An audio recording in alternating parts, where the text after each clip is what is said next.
상담을 받으러 가서 뭐 팔자가 세다, 드세다 이런 표현을 듣는 여성들이 많잖아요. 남자한테는 잘 안 쓰는 표현이라고 생각해요. 남자는 양적인 기질이 강하면 좋은 사주고 여자는 반대로 음적인 기질이 강해야 좋은 배우자가 될 수 있다. 양의 기질이라는 게 진취적이고 적극적이고 되게 활동적이고 이런 것들이 양의 특징이고, 음적인 기질이라는 건 좀 수동적이고 얌전하고 그리고 유연하고. 근데 많은 책들에서 이제 남자는 양이고 여자는 음이다, 그걸 거의 못 박아두고 있어요. 남자는 사회적으로 성공하려면 양적인 기질이 강해야 되고 여자한테는 음적인 것들이 요구되는 거죠. 왜냐면 양의 기질이 강한 남자한테 좋은 배우자감이 돼야 되니까. 이제 여자가 사주에서 양기가 강한 사람이 사주를 보러 가게 되면 빼놓지 않고 그 말을 들어요. 너는 남자로 태어났어야 되는 사주다. 너 남자로 태어났어야 됐다. 남자로 태어났으면 참 좋았을 텐데 너무 아깝다. 해당하시는 거예요? 저는 아기 때 사주를 부모님이 보셨는데 남자로 태어났으면 국무총리감이다 이렇게 네, 맞아요. 그런 말을 정말 많이 들어요. 무슨 뜻이지? 남자로 태어났으면 뭐 정치인감이다, 장군감이다 막 이런 이야기 많이. 근데 저는 그게 정말 다 쓸데없는 소리라고 생각해요. 여자로 태어나면 국무총리 못하나요?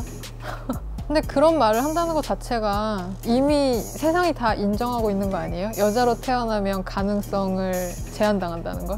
그래서 남성적이다, 여성적이다 이런 표현보다는 뭐 양의 기운이 강하다, 음의 기질이 강하다 이런 식으로 표현하는 게 더 맞다고 생각해요. 남자도 음기가 강한 사주가 있잖아요.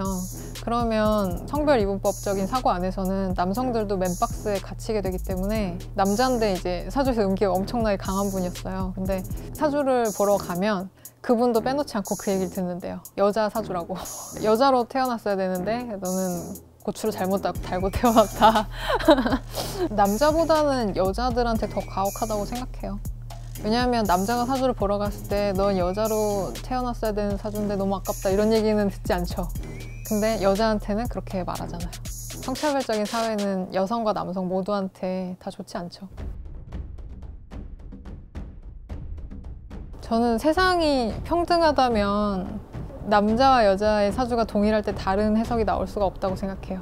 일단 대표적으로는 관성에 대한 해석을 남자와 여자한테 다르게 적용을 시키죠. 보통 관운이 들어온다 하면 뭐 취직이 되거나 결혼을 하거나, 근데 남자한테는 이제 관운이 들어왔을 때 대부분 이제 취업이라던가 일과 관련한 이슈가 생기고, 여자한테는 남자가 생기거나 결혼으로 연관되는 경우가 많죠. 관성운이 들어온다고 해서 누구나 결혼을 하는 건 아니거든요.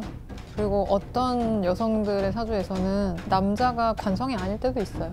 재성 같은 경우는 이제 우리가 추구하고 또 갖고 싶어 하는 것들, 그러니까 대표적으로는 재물, 돈을 타거든요. 남자한테는 여자와 재물을 동등하게 봐서 남자의 사주에서 재성은 여자에 해당된다고 봤고, 여자의 사주에서 재성은 남자로 보지 않죠. 여자한테는 그냥 재물로만 해석을 하고, 여자는 남자한테 추구하는 대상이고 남자가 취할 수 있는 대상이지만 여자한테 남자는 그렇지 않다고 보는 거죠. 일종의 여자는 선택받는 존재.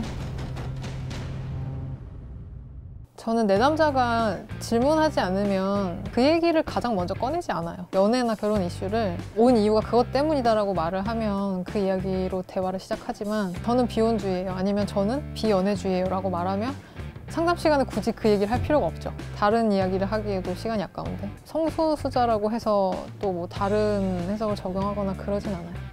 저는 상담하는 자리에서는 편하게 말할 수 있어야 된다고 생각하거든요. 상담을 하러 온 사람이 이제 자기 자신에 대해서 너무 이렇게 감추면 제대로 된 상담이 될 수가 없어요. 저한테 자신의 정체성에 대해서 숨기지 않아도 된다는 것만으로도 좀 편하게 생각하시는 것 같아요. 직업 상담에 대해서도 그러고 보니까 좀 할 말이 있어요. 저 같은 경우는 일단 내 남자가 와서 앉으면 뭐를 전공을 했고 무슨 공부를 했는지를 물어보거든요. 그걸 보지 않고 사주만 가지고 이렇게 좀 때려 맞추듯이 말을 하면 100% 맞추기 거의 불가능해요, 사실은. 맥락이란 게 있잖아요. 뭐 가령 같은 사주여도 저는 어느 시대에 태어났느냐에 따라서 직업이 달라질 수 있다고 생각을 해요. 기계에 만져야 된다는 분도 뭐 그런 것처럼, 뭐 가령 70년대에 태어난 사람이면 공장에서 일할 사주인데 지금 태어나면 안 그럴 수 있잖아요. 상담하시는 분이 나이가 너무 많아서 진짜 사주 보고 너 공장으로 가라 이러면 지금은 좋아할 사람이 아무도 없죠. 요즘 20대가 어떤 환경에 처해 있고 어떤 경쟁 사회를 살아가고 있고 그런 것들을 잘 모르는 상태에서는 20대에 상담을 할 수 없다고 생각하거든요.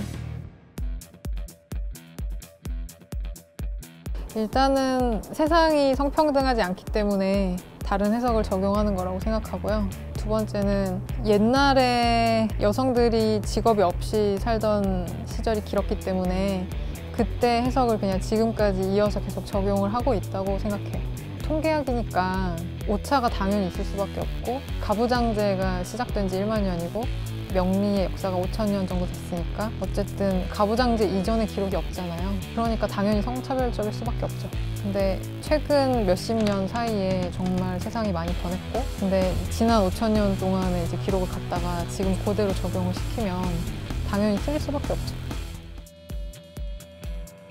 저는 좀 도사놀이 하는 사람들을 혐오해요. 원래 사주 상담가는 그러니까 자기 혀 끝에 칼이 달렸다고 생각해야 돼요. 자기가 그렇게 배웠더라도 상담을 하면서 다른 거를 발견했으면 빨리빨리 업데이트를 하고 고쳐야 되는데 그 작업이 전혀 되고 있지 않다고 생각해요. 아직도 뭐 30년 전의 해석을 그대로 적용하고 있다고 저는 보거든요. 좀 현대를 살아가는 여성들한테 걸맞는 사주 상담이 필요하다고 생각해요. 근데 저는 솔직히 말하면 그런 사람들한테 안 갔으면 좋겠거든요. 그냥 망했으면 좋겠어요. 이제 보통 길에서 사람들이 좀 가볍게 생각하고 접근하는 경우가 많잖아요. 그냥 시간이 남아서 시간 때우려고 보기도 하고 그냥 친구들끼리 호기심을 보기도 하는데 저는 그거보다는 운명학 상담을 좀 진지하게 임했으면 좋겠어요. 10분 동안 생전 처음 만난 사람의 사주를 보고 그 사람의 인생에 대해서 말해준다는 건 말이 안 돼요. 만약에 어디 가서 좀 그런 이야기를 듣게 되면 걸러 듣기도 어려울 것 같고 제일 좋은 거는 자리를 박차고 나오는 게 가장 좋을 것 같고요. 그게 힘들다면 그냥 속으로 적당히 걸러서 듣거나 속으로 내가 상여자구나 그냥 그렇게 생각하면 될 것